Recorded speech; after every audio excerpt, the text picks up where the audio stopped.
Ibu Saudara yang kasihi Tuhan, mari kita pagi hari ini, kita memulai pagi kita dengan menyembah Tuhan. Kita mencari wajah-Nya. Terima kasih Tuhan Yesus, Engkau sungguh baik. Pagi hari ini Tuhan, kami mau datang kepadamu Tuhan Yesus. Haleluya Yesus. Terima kasih Tuhan, kasih-Mu cukup untuk kami. Haleluya Yesus.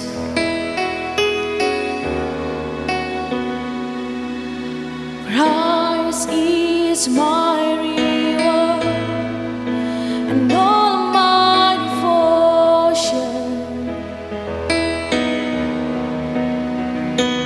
No, there's nothing in this world that could ever satisfy.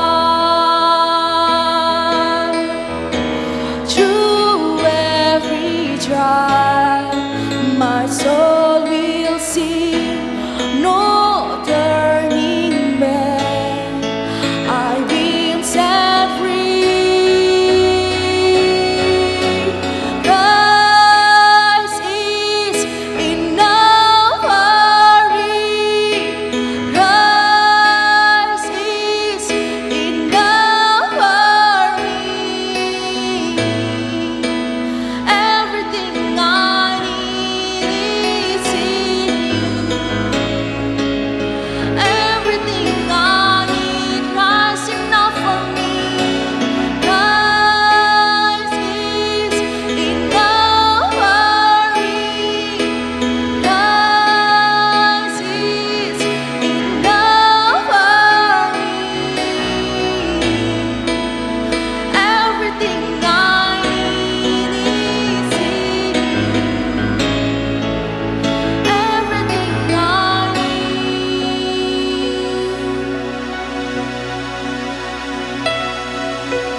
Christ is my reward and all my devotion.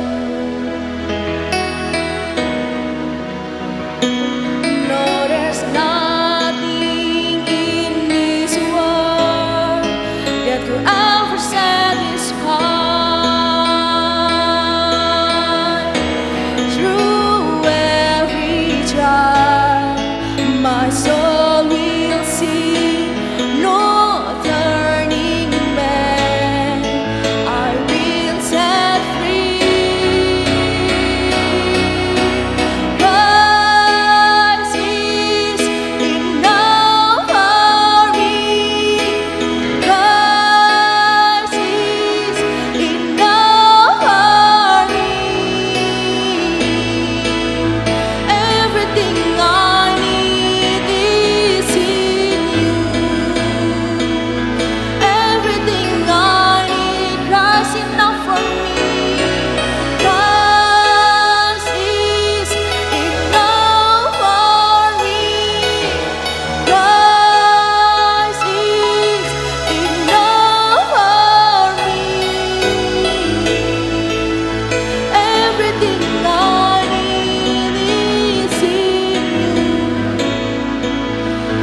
Everything I need, I have decided to follow Jesus. No turning back. No turning back. The cross before me, the world behind me. No turning back. No turning back. I have decided to follow Jesus. No turning back. No turning back. The cross before me, the world behind me. No turning back. No turning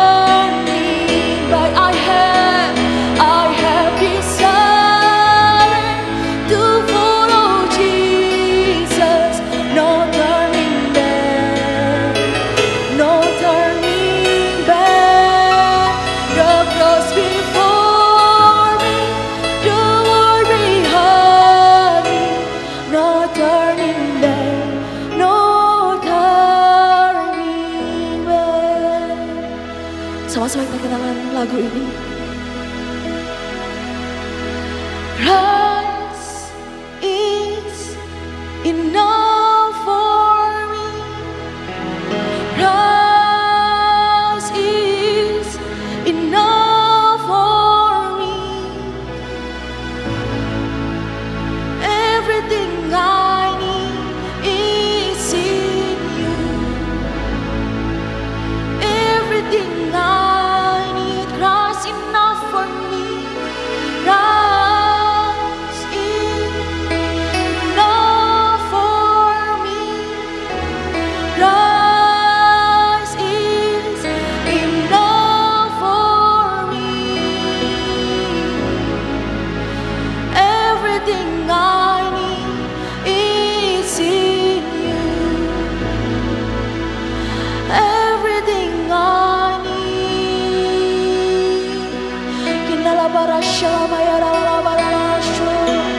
Everything I need is in you, Jesus.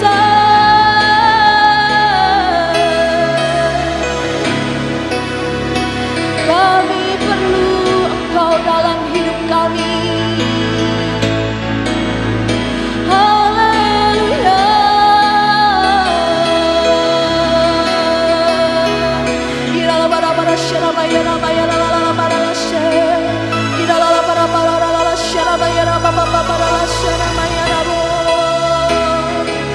Haleluya.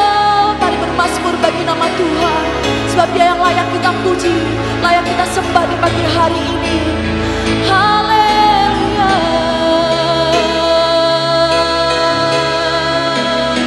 Kasih-Mu cukup buat hidup kami. Kau membayarku dengan darah yang mahal. Pengorbanan-Mu sempurna Tuhan. Oh Yesus, terima kasih.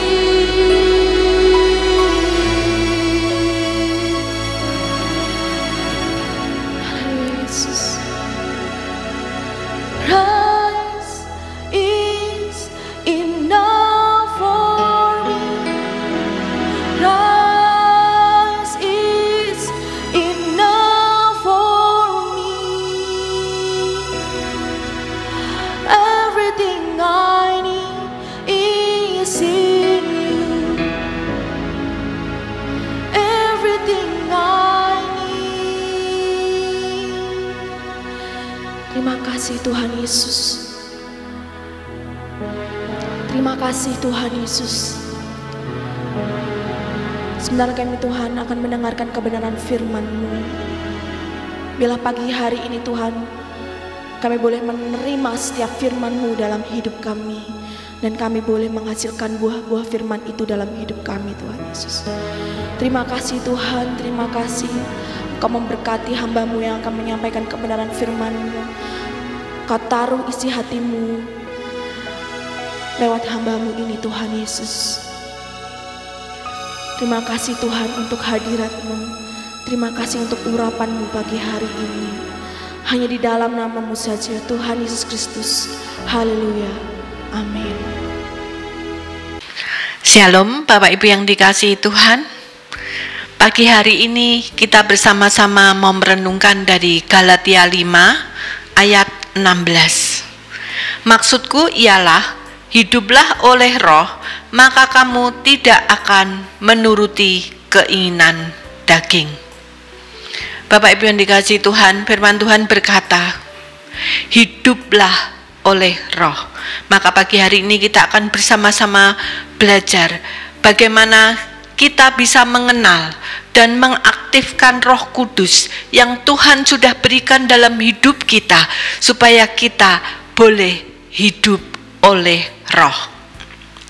Penting bagi kita anak-anak Tuhan untuk memiliki pengetahuan dan pengalaman bersama Roh Kudus, yaitu pribadi dari Tuhan sendiri yang Tuhan berikan saat Yesus sudah naik ke surga. Ia memberikan seorang penolong yang lain yang disebut dengan Roh Kudus.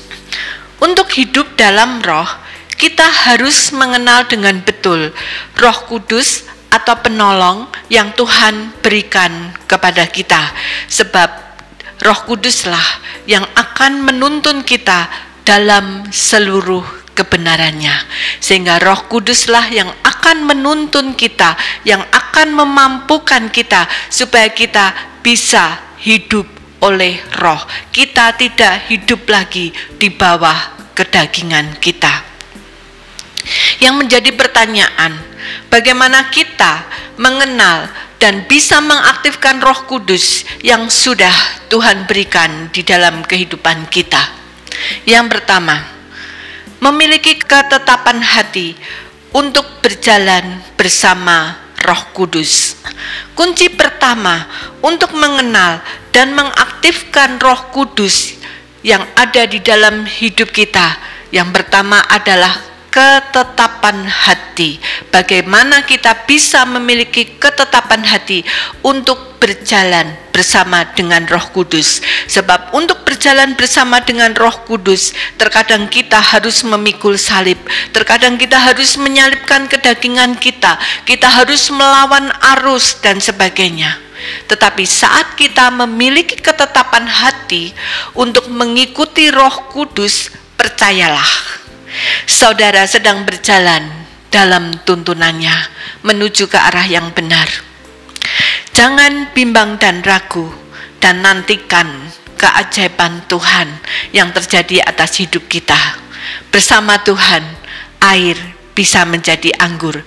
Artinya selalu ada solusi dan keajaiban yang Tuhan berikan di dalam kehidupan kita saat kita hidup bersama dengan Tuhan. Yang kedua, setelah kita memiliki ketetapan hati, yang kedua adalah berani melangkah dengan iman. Segala sesuatu ada risikonya. Sekalipun saudara, kalau saudara sedang berpergian ke tempat yang saudara belum ketahui, saudara memakai Google Map. Dan sekalipun saudara sudah memakai Google Map, saudara masih bisa salah jalan. Oleh karena itu saudara, kita tidak perlu takut di dalam menjalani kehidupan ini bersama dengan Roh Kudus. Ikuti arahan daripada Roh Kudus. Mungkin kita masih bisa salah jalan ketika kita mengikuti arahannya. Tetapi saudara, yang terpenting adalah motivasi kita. Tuhan melihat hati. Jika motivasi kita adalah benar, bahwa kita ingin atau kita rindu hidup bersama dengan Roh Kudus, menerima tuntunan Roh Kudus, Tuhan selalu punya cara untuk menolong kita. Tuhan selalu punya cara untuk membawa kita kembali kepada jalan kebenaran. Yang penting saudara, kita memiliki posisi hati yang benar, sebab Tuhan melihat hati. Pengalaman adalah guru yang baik. Saat kita salah pun bisa menambah wawasan kita bahwa apa yang kita dengar itu ternyata bukan suara Roh Kudus. Kita akan semakin didewasakan karena kita semakin memiliki pengalaman bersama Roh Kudus. Jadi jangan pernah takut saudara untuk mengambil keputusan berjalan bersama dengan Roh Kudus, karena untuk berjalan bersama dengan Roh Kudus, kita perlu bergaul intim dengan Roh Kudus. Kita benar-benar perlu mengenali Dia. Oleh karena itu, jangan pernah ragu. Kalau kita sampai salah jalan, itu pun membuat kita berpengalaman bahwa apa yang kita dengar ternyata bukan suara Roh Kudus. Yang ketiga adalah belajar membedakan suara hati, suara pikiran, dan suara Roh Kudus.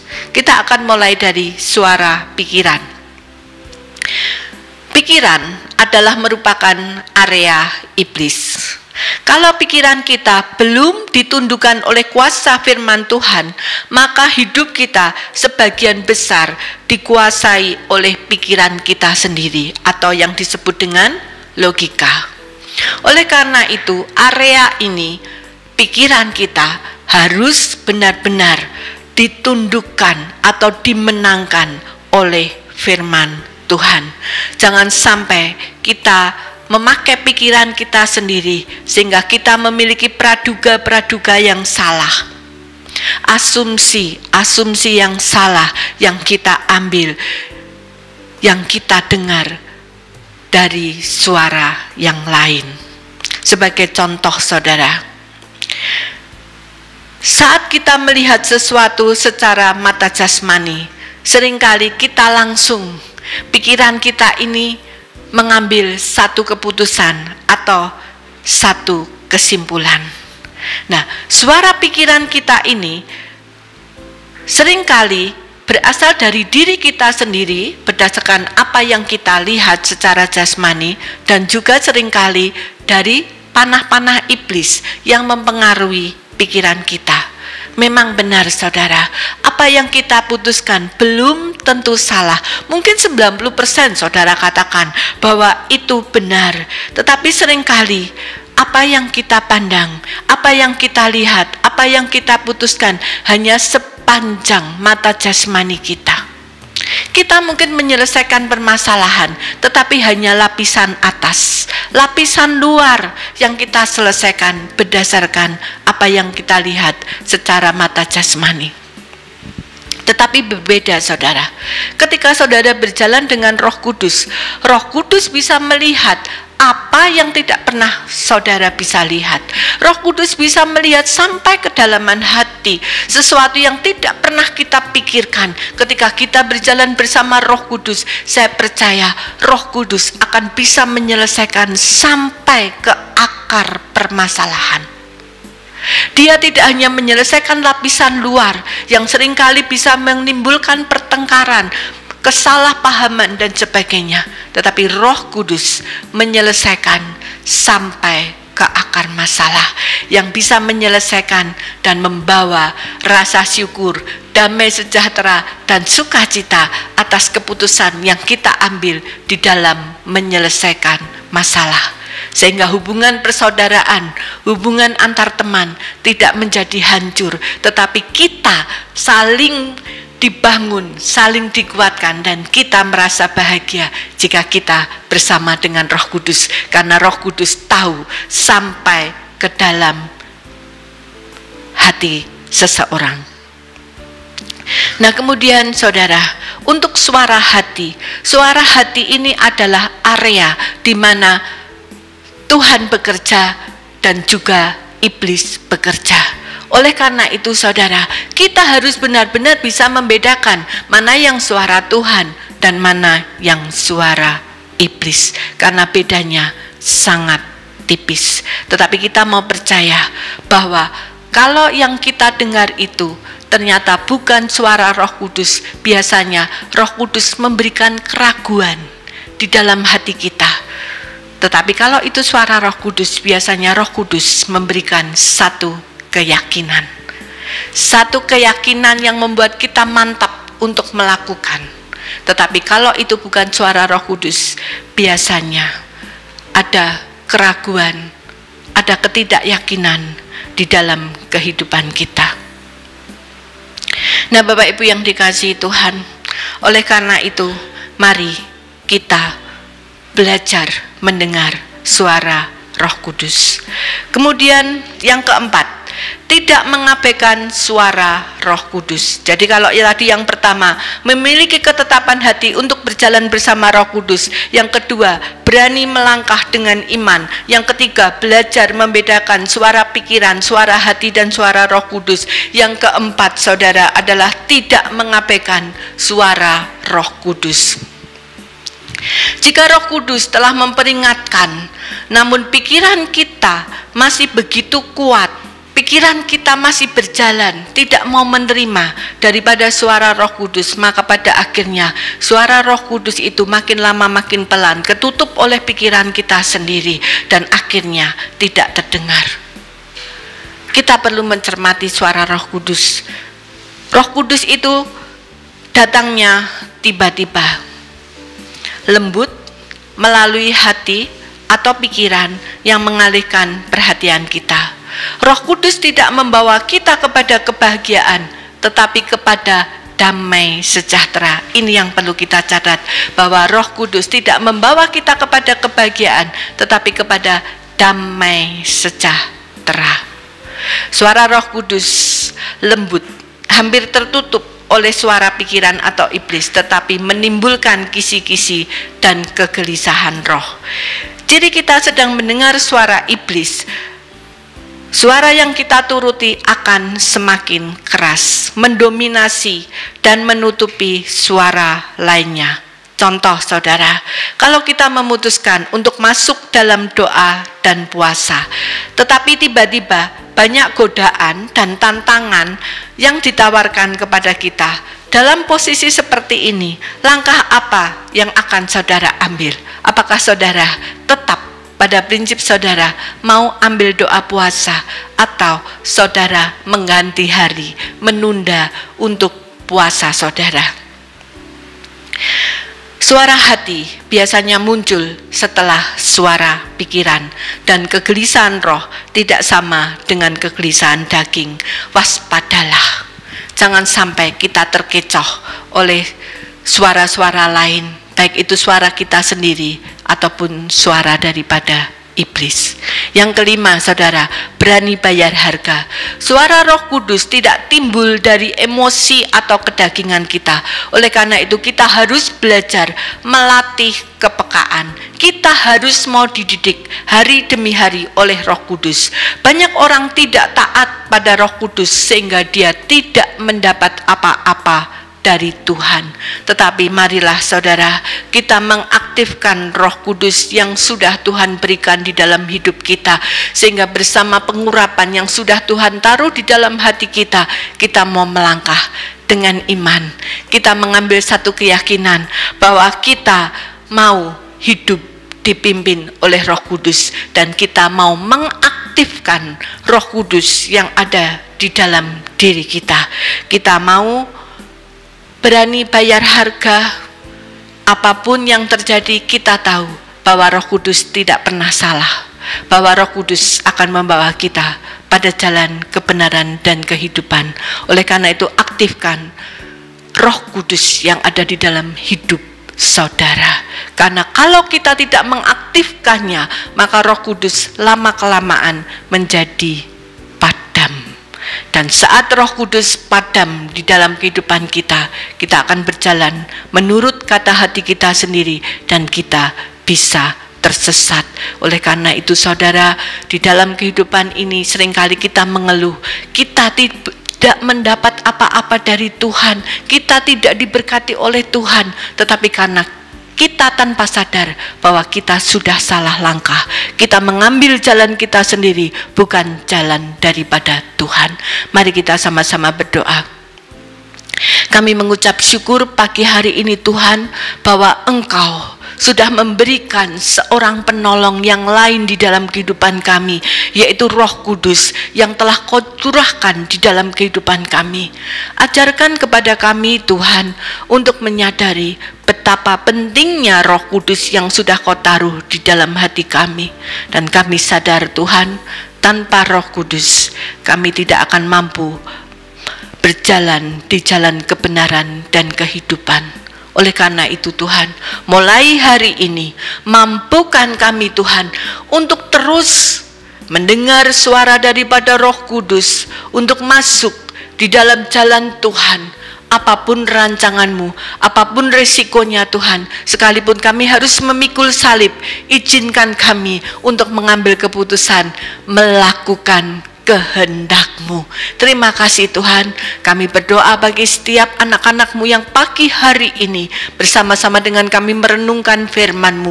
Urapi mereka Tuhan, urapi mereka Bapa di dalam nama Yesus Kristus. Dan biarlah Tuhan Kau berikan kepekaan telinga secara rohani, mata secara rohani. Dan kami mau patahkan segala kuasa-kuasa yang menghambat mereka dengan suara Roh Kudus. Terima kasih Bapa, di dalam nama Tuhan Yesus kami mau sambut Roh Kudus-Mu pada hari ini. Haleluya, amin.